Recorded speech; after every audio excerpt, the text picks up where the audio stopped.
तो देखिए अभी हमारे कोसा क्षत्रिय लोग लाचार हो गया। हर टाइम में हमारे क्षत्रिय को शहर में लात मारता है, हमारी इज्जत लूटता है। रोहिंग्या लोग क्या का जुल्म ढा रहा है और अंधा धृतराष्ट्र की तरह बैठा हुआ है। भाई ये नहीं चलेगा, ये नहीं चलेगा। सारे हिंदुस्तान का सत्य जग गया है। अभी कोई बाइका लाल का हिम्मत नहीं है इसको रोके, ठीक है। इसीलिए हमने गवर्नमेंट से रिक्वेस्ट करते हैं कि जल्द से जल्द ये यूनियन टेरिटरी बना दिया जाए, नहीं तो कुछ और टर्न लेगा। सब नजदीक में इलेक्शन है। देखिए ये मेरा आवाज नहीं है भाई, ये जनता का आवाज है।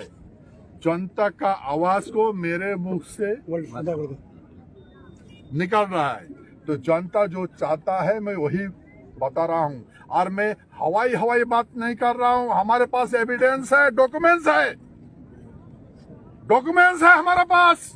दिखा दूंगा, हमें बुलाए फिर दिखा दूंगा हम क्या है।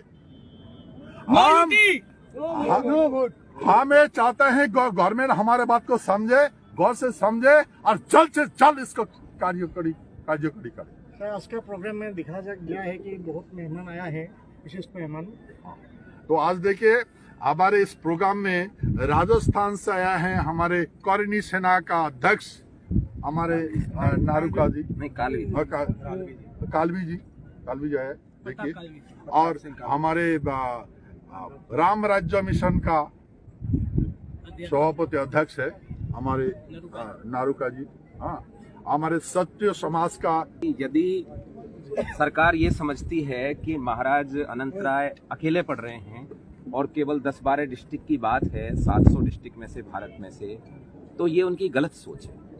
क्योंकि जगत दीपेंद्र महाराज जो थे, उनकी बहन राजमाता गायत्री देवी जो यहाँ की प्रिंसेस थी और हमारे जयपुर की राजमाता थी, 1952 से वो सक्रिय रही हैं और मोस्ट डोमिनेटेड महिलाओं में काउंटिंग है उनकी।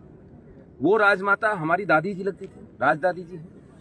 उनकी ननिहाल गायकवाड़ महाराज बड़ौदा के, जो जिस संविधान को ये सिर पर रखे घूमते हैं, उसे डॉक्टर भीमराव अंबेडकर ने बनाया है। उनको विदेश पढ़ने के लिए राजमाता गायत्री देवी और महाराज जगत दीपेंद्र नारायण भूप बहादुर के सगे मामा जी सयाजी राव गायकवाड़ ने पढ़ने भेजा। गायकवाड़ मतलब मराठा फैमिली जुड़ती हैं, पूरा मराठा साम्राज्य जुड़ता है। जयपुर मतलब पूरा राजस्थान, उत्तर प्रदेश, बिहार का क्षत्रिय राजपूत जुड़ जाता है। और फिर कोच बिहार मतलब सारे राजवंशी जुड़ते हैं। फिर हमारे समाज से जितने भी बंधु हमसे अलग हुए, साथ में जो निकले आई हों या जितने भी हों, उन सबको एकीकृत करके हम एक संकनाद करेंगे। और 60% देश का क्षत्रिय वर्ग, यदि इन्होंने, हम छोटी सी मांगे, कोई बड़ी मांग नहीं है, यूनियन टेरिटरी मांग रहे हैं, अलग देश नहीं मांग रहे। इन्होंने तो अलग देश दिया है, पाकिस्तान दिया है, बांग्लादेश दिया है। यदि इन्होंने एक यूनियन टेरिटरी नहीं दी तो सारे देश का क्षत्रिय द्वारका से कामाख्या तक यात्रा निकाल के जागृत किया जाएगा और हर क्षत्रिय और छत्राणी नो यूटी नो वोट पे आ जाएगी।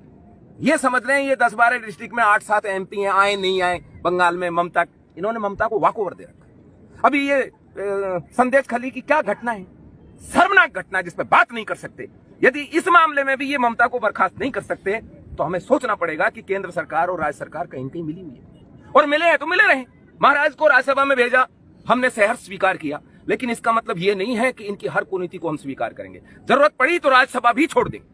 हमें चाहिए यूनियन टेरिटरी कूच बिहार की, और यदि इन्होंने कूच बिहार नहीं दिया फिर हम अखंड भारत लेंगे। द्वारका से लेकर कामाख्या तक लेंगे, हिमालय से लेकर कन्याकुमारी तक लेंगे। ये फिर इनको विचार करना पड़ेगा। मेरी सिर्फ इतना सा ही निवेदन है, सरकार हमारी इस बात को समझे। आज लाखों की तादाद में यहाँ इकट्ठे हुए हैं, 20-25 हजार जंतर मंतर पे पहुंचे थे। हमारे क्षत्रिय योग संघ का बड़े बड़े कार्यक्रम हुए हैं। क्षत्रिय योग संघ की स्थापना राजमाता गायत्री देवी के दिशा निर्देशन में हुई थी, और ये उनका पीयर है कूच बिहार। यदि यहाँ के बच्चे परेशान रहेंगे तो दर्द तो राजस्थान के राजपूत को भी होगा, गुजरात के व्यक्ति को भी होगा। करणी सेना के राष्ट्रीय अध्यक्ष प्रताप सिंह जी कालवी इसीलिए यहाँ आए हैं कि नारायणी सेना और करणी सेना एक है। संपूर्ण देश का, मैं तो कहता हूं संपूर्ण विश्व का क्षत्रिय एक है, और इस एकता को कोई नहीं तोड़ सकता।